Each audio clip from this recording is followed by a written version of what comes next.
नमस्कार, मैं हूं मनमोहन भट्ट। राज्य सरकार में भ्रष्ट अधिकारियों का बोलबाला है। वो कई महत्वपूर्ण पदों पर बैठे हुए हैं और जब तक चीजें सार्वजनिक नहीं होती तब तक उनकी कारस्तानियों की जानकारी ना तो सरकार को होती है, मतलब सरकार को होती है, और ना ही आम जनता को होती है। और जब मामला सीबीआई जांच पर आ जाता है तब सबकी पोल पट्टी खुलनी शुरू हो जाती है।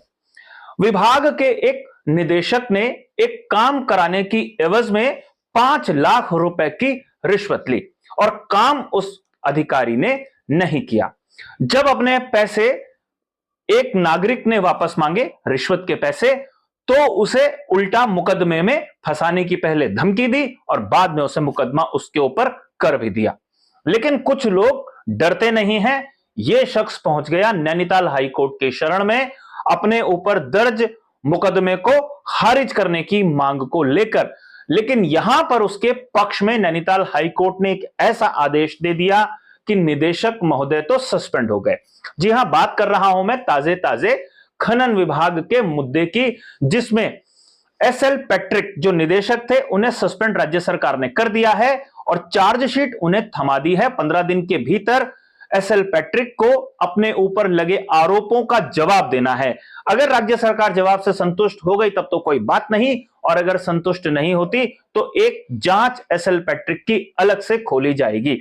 लेकिन समस्या सिर्फ इतनी ही नहीं है। समस्या यह है कि यह प्रकरण नैनीताल हाई कोर्ट में है और नैनीताल हाई कोर्ट ने एक ऐसी टिप्पणी करके सवाल पूछ लिया है सीबीआई से कि इस प्रकरण का आप देखिए, इस प्रकरण को, कि क्या इसकी विस्तार से सीबीआई जांच हो सकती है या नहीं हो सकती है। अब सीबीआई माननीय नैनीताल हाई कोर्ट को क्या जवाब देगा, इसको लेकर राज्य सरकार की नजरें टिकी हुई हैं। कई अधिकारियों की जान आफत में फंसी हुई है। आपको बता दें कि जब नैनीताल हाई कोर्ट का रुख सख्त होता है तो राज्य सरकार को बड़ी कार्रवाई करनी पहले भी पड़ी है। आपको कुछ वर्षों पहले मैं आपको ले जाता हूं। 2016-17 में एक प्रकरण सबके सामने आया, छात्रवृत्ति घोटाला। लगभग 500 करोड़ रुपए के घोटाले का अंदेशा था। नैनीताल हाई कोर्ट ने इसकी सीबीआई जांच कराने के लिए आदेश तो नहीं किया, लेकिन जो एसआईटी इसकी जांच कर रही थी उसकी मॉनिटरिंग खुद नैनीताल हाई कोर्ट करने लगा और एसआईटी जांच भी नैनीताल हाई कोर्ट के निर्देश पर हुई और उसके बाद 100 से अधिक लोगों के खिलाफ मुकदमा दर्ज हुआ। राज्य सरकार के कई बड़े अधिकारियों को जेल की हवा खानी पड़ी और कई शिक्षण संस्थान के जो मालिक थे उन पर कड़ी कार्रवाई हुई, उन पर मुकदमेबाजी हुई, उनकी संपत्तियों को जब्त किया गया और कुछ संपत्ति जो उन्होंने गलत तरीके से कमाई थी, उनके खातों में जो पैसा आया था, उन्होंने वो राज्य सरकार को पैसा वापस किया। यानी जब कोर्ट का डंडा चलता है तो अच्छे अच्छे लोग पटरी पर आ जाते हैं। लेकिन सवाल बरकरार है कि इस तरीके का भ्रष्टाचार क्यों हो रहा है और इस तरीके के भ्रष्टाचार पर अंकुश कैसे लगेगा। एक और प्रकरण मैं आपको बताऊं, यह पिछले ही वर्ष का है, जब उद्यान निदेशक पर ही गंभीर आरोप लग गए और जो लोग शिकायत कर रहे थे उन्हें पूछा ही नहीं जा रहा था, उनकी बात सुनी ही नहीं जा रही थी। और यह मामला भी जब नैनीताल हाई कोर्ट में पहुंचा तो नैनीताल हाई कोर्ट ने इस प्रकरण की सीबीआई से जांच कराने के लिए निर्देशित राज्य सरकार को किया, केंद्र सरकार को भी किया और उस प्रकरण की सीबीआई जांच हो रही है। और उसके भी जो निदेशक थे उद्यान विभाग के, उनको भी राज्य सरकार को सस्पेंड करना पड़ा।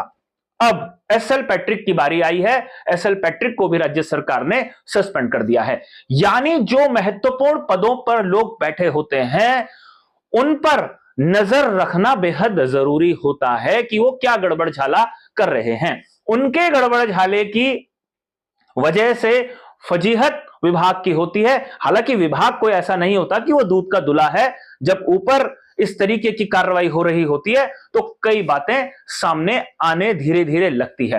अब 10 मई को नैनीताल हाई कोर्ट में सुनवाई होगी और राज्य सरकार को भी अपना जवाब दाखिल करना है, अपना शपथ पत्र दाखिल करना है। तो इस पर सबकी नजरें हैं कि आखिर इस प्रकरण पर होगा क्या।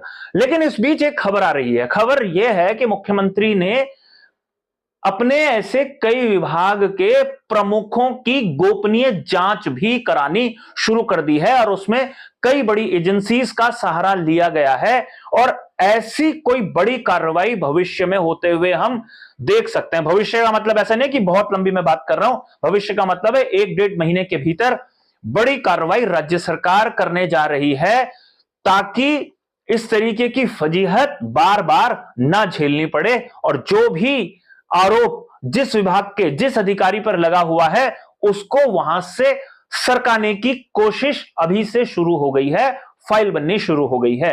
अब खनन विभाग में जो गड़बड़ झाला चल रहा था उस पर आखिर में आदेश क्या आएगा ये तो मालूम नहीं है, लेकिन इस विभाग के निदेशक को हटाने के बाद राज्य सरकार जितने भी बड़े प्रोजेक्ट्स हैं, जितने भी बड़े विभाग हैं, उनके मुखियाओं को तलब कर सारे प्रकरणों का एक तरीके से निपटारा करना चाहती है कि किस पर किस तरीके की शिकायत है।